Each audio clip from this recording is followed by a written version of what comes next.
You know that? Yeah. That you should be writing it so that you get better at it? Yeah. Yeah?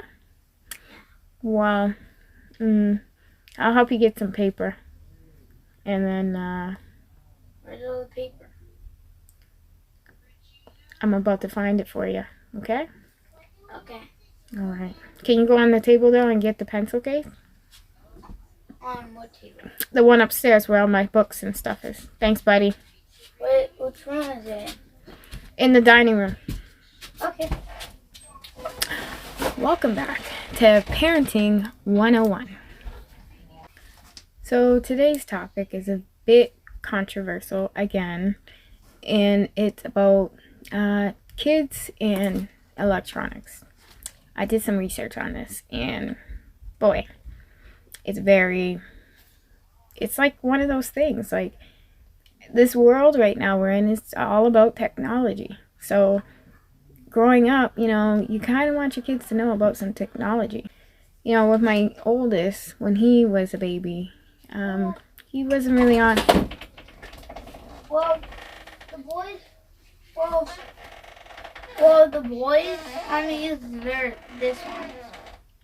Well, the boys want to use this one. Oh, okay. That's fine, buddy. Now, remember that video I told you about time? Yeah, watch that video. Make sure you find some time. As I was saying, though, technology. My oldest, when he was a baby, as I was saying, he's not really like not a baby, but at like toddlerish times. From a young age, he was already like into technology. Like my siblings, they all like played games. We all played games and stuff like that. So from a young age, he watched them playing those games, and he already knew how to hold the Xbox joystick and how to get to his YouTube or how to get his videos, stuff like that. And he was only like 3.5, and he was already all about it, playing them games, which they're not all bad games. Like, some of them were educational games, the Paw Patrol games, Count the Bones, stuff like that.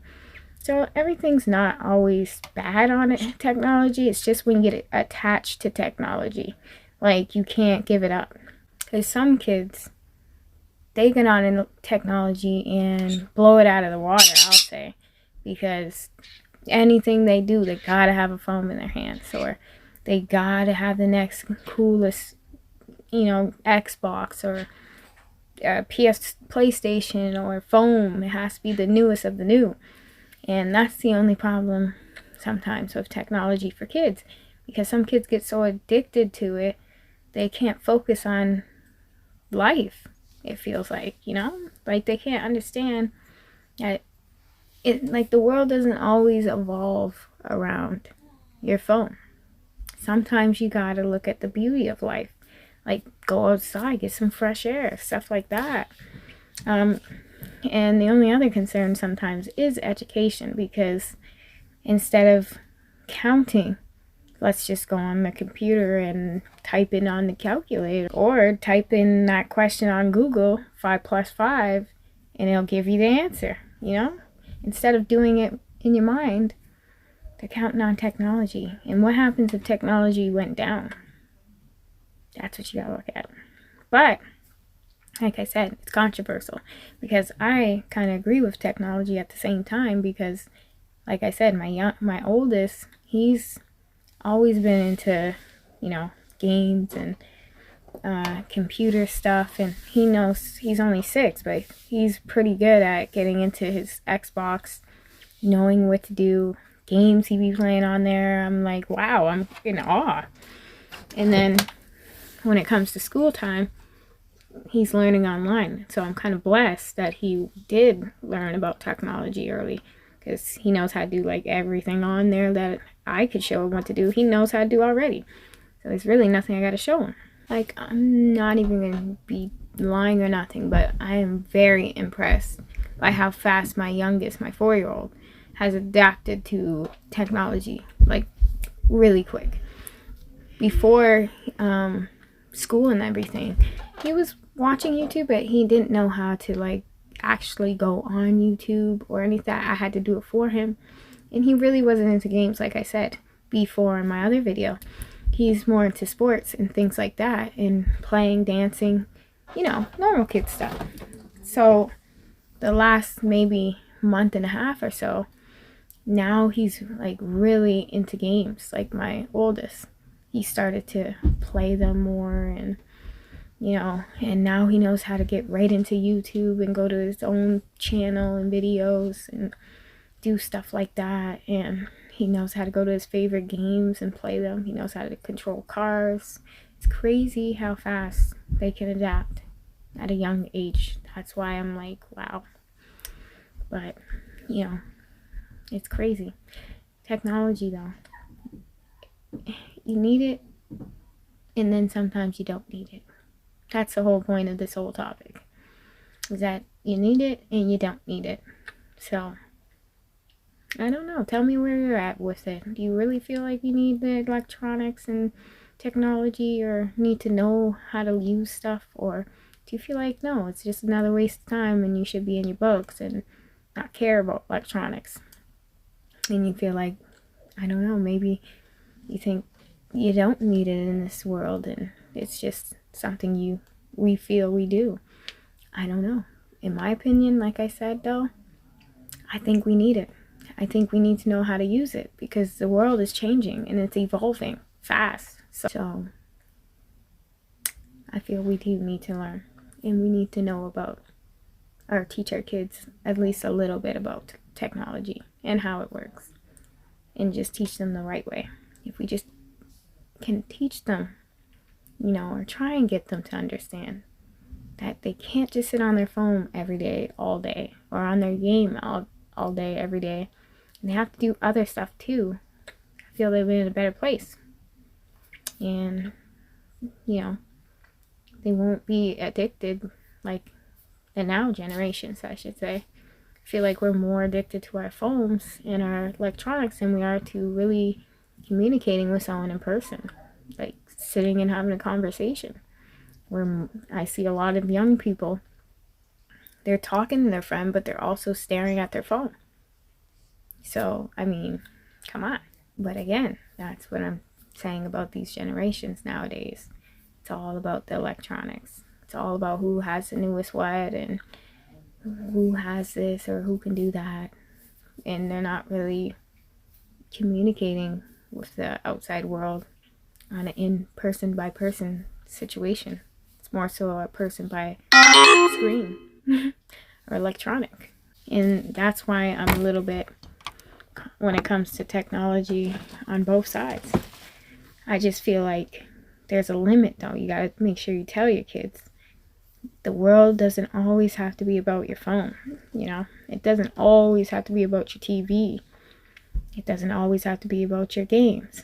You have to make sure that they're not getting addicted to it and not learning or being interactive in the world. And that's what's scary, because technology is taking over our world if you really look at it. Like, everything involves technology these days. Jobs you go to, even at school before like the whole corona COVID thing happened, they were still using tablets and stuff. My son first started JK, my oldest son, in back in, oh God, I don't even know what year that was. 2020? Yeah, 2020. When he started school. No, sorry, 2019. When he started school, they did that little tour thing to show us about, you know, different classes, different things they do. And they had robotics, and they had a class with a whole bunch of computers and tablets in it that they're going to teach them on. So, I mean, they're already getting them ready at a young age.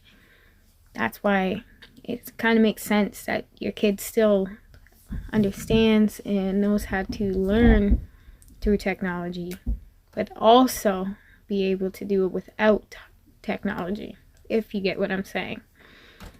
That way they can do both, is what I'm saying. Like, you still want to work your brain. And I think that's where some people go wrong, because some people will be fully hooked on the technology and just allow their kid to, you know, be on technology, do whatever they want to do, and not know what's going on in their lives, in a sense, which is also scary. But then there's some parents that believe their kids should not be on technology and electronics and all that at all. And that's also scary, because the world we live in now, you need to know how to do something with an electronic to do anything these days. Like, even at McDonald's, some of the machines I see they be typing our orders and stuff on has a whole bunch of stuff on there. So if you've never used a phone or never used an electronic in your life, and now you're working at McDonald's as a teenager or even older, you're probably going to be looking at it like you don't know what to do. That's why I feel like it's really important that you teach them about, you know, electronics and things, but also let them understand that, you know, it has to be a cap to it. Just don't go out of proportion and get crazy or anything like that.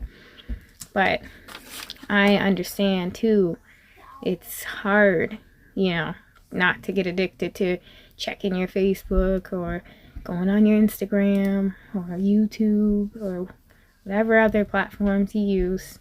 It is hard not to want to, you know, sit and do that. And sometimes, you know, you can get caught up for hours and not realize it. And it's scary. But that's why I think it's best if you try and, you know, tell your kids while they're young, while they're still learning, to try and help stop the addiction, in a sense. Because that's what we are. We're a little bit addicted.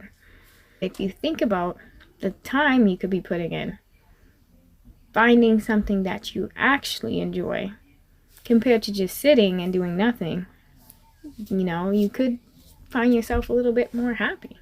You never know. Or you can find out you like something you never knew you liked. So, it's really controversial. It is. So please, leave a comment below. Tell me what you think about this whole internet and technology with kids, and how our world is evolving around a lot of technology, and how we're kind of needing it to really live at this point with and keep up with society and the economics and all that. So leave a comment. Don't forget, subscribe and watch that next video.